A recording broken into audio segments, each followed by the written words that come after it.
Muy buenos días con todos. En esta ocasión lo que quiero es presentarles las guías para práctica de endoscopía durante la pandemia del COVID-19, pero esta vez las generadas por la Sociedad de Endoscopía Digestiva Asia-Pacífico. Esta guía, bueno, es un complemento importante para las ya mencionadas guías que lo presentaron la AGA también en este mes. Esta guía ha sido publicada en la revista AGAT y se encuentra en prensa en este momento. A manera de introducción podemos mencionar que los procedimientos endoscópicos según esta guía se clasifican en tres tipos. En los procedimientos urgentes, semiurgentes y electivos. Los procedimientos urgentes, como ustedes ya conocen, son todos aquellos que deben realizarse al margen de que el paciente esté infectado o no con COVID-19 y deben de hacerse siempre. Estos procedimientos son también estándares, ya se ven en la mayoría de guías y publicaciones, que son la hemorragia digestiva alta, por ejemplo, o el manejo de perforaciones que pueda haber. En el caso de la CEPRE, los pacientes que tienen sepsis biliar, es decir, una colangitis severa, por ejemplo, o aquellos pacientes que tienen, por ejemplo, cuerpos extraños, ¿no? Es importante entonces mencionar que estos procedimientos deben ser siempre realizados de manera precoz. Un grupo interesante de esta clasificación son aquellos clasificados como procedimientos semiurgentes. Es decir, acá sí muchas veces hay que valorar la necesidad de realizar el procedimiento. Típicamente estamos hablando de aquellos pacientes, por ejemplo, que se les tiene que realizar una resección mucosa-endoscópica o una disección submucosa y que tengan lesiones grandes y que tengan que ser resecadas porque tienen mayor riesgo de malignidad. Entonces, este tipo de pacientes, por ejemplo, muchos de los casos tienen que ser valorados de manera individual. Así también se menciona como procedimiento semiurgente en esta guía aquellos pacientes que tienen una hemorragia digestiva de origen oculto, ¿no es cierto? Y también pacientes que puedan realizarse CEPRE por algún cáncer hepatobiliopancreático. Y finalmente los procedimientos selectivos, que son aquellos procedimientos que pueden esperar todavía un tiempo, que no van a, digamos, interferir en el estado de salud del paciente de manera temprana, ¿no? Como por ejemplo las endoscopías por dispepsia, aquellos pacientes que tienen screening para colonoscopía, pacientes con seguimiento para metaplasia. Y en el caso de la CEPRE, los cálculos asintomáticos, por ejemplo, o ecoendoscopía, los que hacen ecoendoscopía en el diagnóstico de condiciones benignas. Entonces vayamos directamente a las recomendaciones. Esta guía tiene 11 recomendaciones, muchas de ellas son similares a la guía americana que se les ha presentado previamente.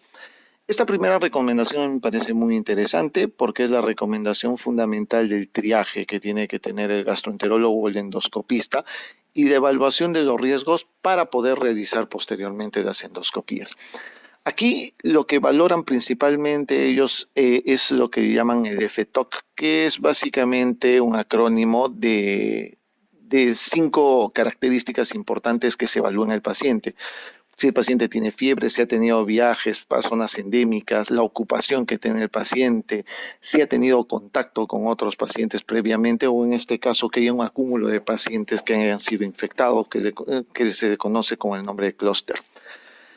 Basado en esto principalmente, en estas características se valora si el paciente es FTOC positivo o es un FTOC negativo, pero estos pacientes FTOC negativo, como ustedes pueden ver en los gráficos en celeste, generalmente pueden ser pacientes que tienen síntomas o son pacientes que no tienen síntomas, pero que no cumplen todas las condiciones del FTOC. Otra recomendación interesante de esta guía es que además de hacer esta evaluación con el FTOC y la evaluación de síntomas, estos pacientes deben ser sometidos, la mayoría de ellos, a test rápidos para ver si tienen COVID-19.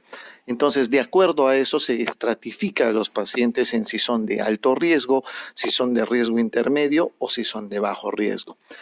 Todos aquellos pacientes que se deben realizar endoscopías urgentes son aquellos pacientes FTOC positivo con un test rápido para COVID-19 positivo. Ese es el primer grupo. El otro grupo que se tiene que realizar en endoscopías urgentes son los FTOC negativos, pero que tengan síntomas y que en ese momento no haya un test disponible, por ejemplo, no haya test rápidos disponibles. Son también considerados de alto riesgo por el simple hecho de tener solamente los síntomas nada más. o haber tenido todos estos factores de riesgo previamente mencionados. Un tercer grupo pequeñito que también se puede catalogar para hacer endoscopías urgentes son aquellos FTOC que tengan síntomas y que el test no esté disponible. Cuando no está disponible, eso se conoce como un riesgo intermedio, pero estos pacientes tienen que hacerse endoscopías urgentes. Todos los demás casos, habitualmente es preferible esperar para realizar cualquier tipo de procedimiento endoscópico. Las recomendaciones 2, 3 y 4 son inferencias de lo que ya les he mencionado previamente. Es diferir los procedimientos selectivos, tal cual se ha hecho la estratificación previa, que las endoscopías urgentes deban ser realizadas por el personal que sea estratégicamente asignado y, digamos, de alguna manera distribuir al personal de manera solamente estratégica, de manera que haya una menor cantidad de personal haciendo los procedimientos para que haya una mínima exposición. Así como que la reasignación de los recursos para el personal de salud deba ser aumentada, sobre todo en estas épocas, por el aumento de la demanda de salud. La quinta recomendación es una recomendación básicamente administrativa, que se monitoree y que se supervise el uso regular de lo que son los EPPs, ¿no? En este caso, todos los equipos de protección personal deben estar monitorizados y regulados para su uso. La sexta recomendación es también algo que nosotros debemos utilizar y conocerlo siempre, que es básicamente conocer que el lavado de manos, que el uso del alcohol gel son recomendados para disminuir la tasa de infección por coronavirus en este caso. Y sabemos que el alcohol, el glutaraldehído y el hipoclorito de sodio a las concentraciones que ustedes ven son altamente eficaces para poder matar al coronavirus y evitar las infecciones posteriores. Y esto sí es bastante importante porque hay muchas preguntas al respecto. El uso de las EPPs, digamos, de acuerdo a la estratificación de riesgo, porque hay pacientes que tienen bajo riesgo de acuerdo a los procedimientos endoscópicos y hay pacientes de alto riesgo de contagio en los procedimientos endoscópicos. Generalmente en los pacientes que tienen test negativos y no hay sospecha de coronavirus, el uso de las EPPs debe ser de forma estándar. ¿Y qué significa que sea estándar? Que se utilice una mascarilla N95, que se utilice los mandilones, en este caso impermeables, guantes, y que la sala endoscópica, en este caso, sea una sala endoscópica estándar. No habría ningún problema de utilizar una sala de presión negativa. Pero si el riesgo es alto o el paciente está infectado con COVID-19 o el caso está confirmado, definitivamente las EPPs que se tienen que utilizar tienen que ser muchísimo más estrictas. Aparte de la mascarilla N95 y aparte de los mandilones que se pueden utilizar, está recomendado utilizar lentes o las máscaras faciales. Esta es una pregunta que se han hecho muchos, ¿no? Si las máscaras faciales son realmente útiles o no para el COVID-19 y esta guía por lo menos sí las contempla en este caso. Entonces usar las lentes o las máscaras faciales es lo recomendado en el caso de que haya un paciente que esté infectado y confirmado. En este caso sí, las salas de presión negativa son los lugares ideales para realizar los procedimientos endoscópicos.